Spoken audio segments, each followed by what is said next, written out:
Martin Luther est né le 10 novembre 1483 en Allemagne, à Eisleben.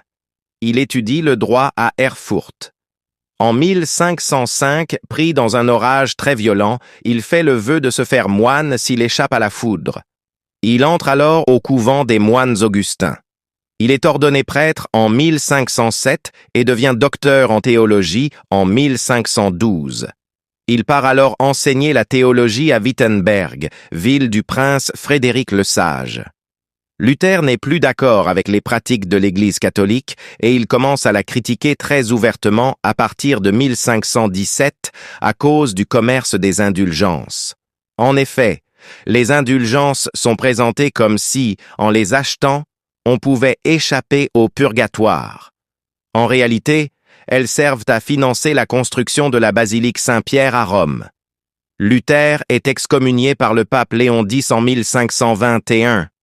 Il est convoqué par l'empereur Charles Quint à la diète de Worms, qui le met au ban de l'Empire. Le protecteur de Luther, le prince Frédéric le Sage, le fait alors enlever pour l'installer au château de la Wartburg. Là, Luther peut continuer son travail d'étude et de traduction de la Bible. Pendant ce temps, à Wittenberg, des partisans de Luther veulent aller plus loin dans la réforme de l'Église.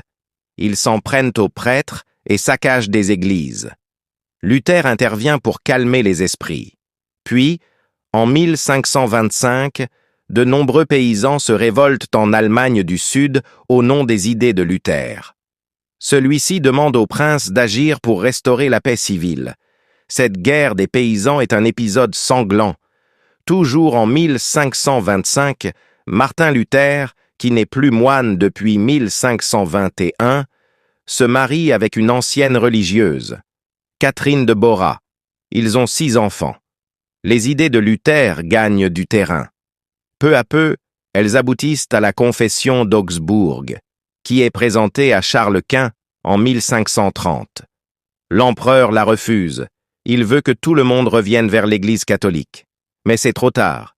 Plusieurs princes allemands sont déjà acquis aux thèses de Luther, lesquelles vont s'étendre dans l'Europe de la Renaissance. Elles conquièrent notamment les souverains des pays scandinaves et anglo-saxons, et se développent en France malgré l'opposition du roi. Luther meurt en 1546. Il est considéré comme le père du protestantisme et reconnu comme l'un des plus grands théologiens de son temps. Abonne-toi et partage.